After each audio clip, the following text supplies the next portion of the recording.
Mám tu pre vás, milé deti, príbehov vždy dostatok. Počúvajte tieto vety, sú zo sveta rozprávok.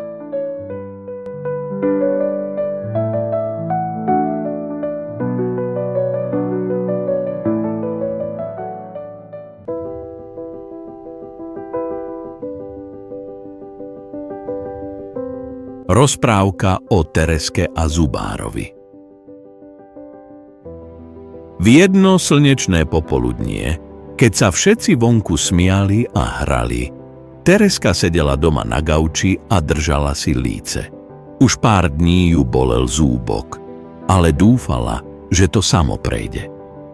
Mama jej hovorila, že musí ísť k Zubárovi, ale Tereska za každým len pokrútila hlavou a schovala sa pod deku, ako by tam mohla pred všetkým utiecť. Mala totiž veľký strach z návštevy Zubára. Zubár nikdy. Určite má obrovské ihly, strašné nástroje a určite mi ten zub vytrhne, vravela si potichu, keď jej mama navrhla ďalšiu návštevu u lekára.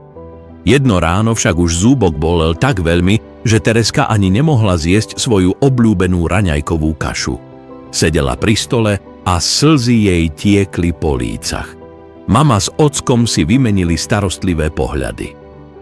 Tereska, začala mama jemne, viem, že sa bojíš, ale Zubár je tu preto, aby ti pomohol. Nechce ti ublížiť, len ti chce zúbok opraviť, aby ťa už nebolel. Čo povieš, skúsime to? Ocko sa pridal. Pamätáš si, ako som ti opravil tvoj obľúbený bicykel, keď ti spadla reťaz? To je to isté. Zubár len opraví tvoj zúbok, aby bol zase v poriadku. Tereska sa zamyslela. Bicykel mala naozaj veľmi rada a keď bol pokazený, nemohla na ňom jazdiť. Možno to bude s jej zúbkom rovnako. No, dobre, povedala napokon neisto. Ale len ak mi sľúbite, že ma tam Zubár nezie.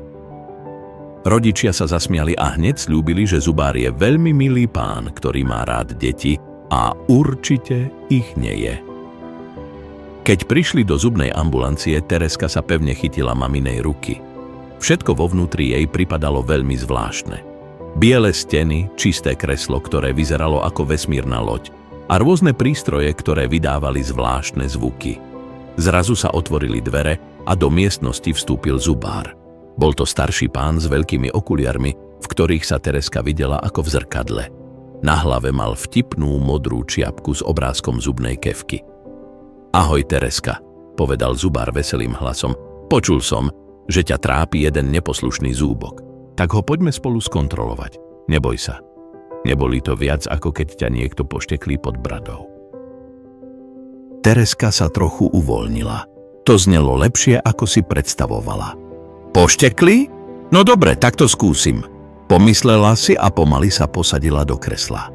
Zubár si nasadil rukavice a vzal do ruky maličkú zrkadielkovú tyčinku. Pozri sa. Toto zrkadielko mi pomôže pozrieť sa na tvoj zúbok. A keď nájdem, kde je chyba, dám na to miesto špeciálny čarovný lektvár, ktorý to všetko napraví. Tereska sledovala, ako Zubár jemne skúma jej zúbky. Nebolo to vôbec strašidelné, naopak. Zubár vyzeral ako kúzelník, ktorý robí nejaké tajomné triky. Dokonca jej začal rozprávať vtipy o zúbkoch a zubných kefkách, čo ju tak rozosmialo, že takmer zabudla, prečo sem vlastne prišla. Aha, tu máme ten nezbedný zúbok, vyhlásil Zubár. Ale nič sa neboj, len mu dáme trochu čarovného lektváru a všetko bude v poriadku. Tereska prikývla a o chvíľu bolo po všetkom. Ani to nestihla zaregistrovať. Nebolo to ani trochu bolestivé, ba dokonca to bolo trochu smiešne, keď jej Zubár fúkal studený vzduch na zúbok, aby ho vysušil. Hotovo, povedal Zubár s úsmevom. Teraz už môžeš znovu jesť svoje obľúbené dobroty bez bolesti. A vieš čo? Zubok si odteraz bude dávať väčší pozor, lebo vie, že ho ustrážime. Tereska zoskočila z kresla a usmiala sa. Ani nemohla uveriť, že to bolo také jednoduché. Žiadne obrovské ihly, žiadne strašné nástroje, len milý Zubár, ktorý jej zúbok opravil a ešte ju aj rozosmial. Ďakujem, povedala tichučko a mama ju pevne objala. Keď odchádzali z ambulancie, Tereska sa cítila odvážnejšie ako kedykoľvek predtým.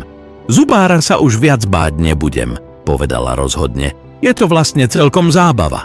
A tak sa Tereska naučila, že návšteva u zubára nie je nič hrozné. Zubár je kamarát, ktorý sa stará o naše zúbky, aby nás neboleli. A keď sa o ne dobre staráme, návšteva u zubára je rýchla a vôbec nie strašidelná. Niekedy sa bojíme vecí, ktoré vôbec nie sú také hrozné, ako si myslíme. A keď to vyskúšame, zistíme, že nám to môže dokonca aj pomôcť. Takže, ak ťa niekedy bude bolieť zúbok, zubár je ten, kto ti s tým pomôže.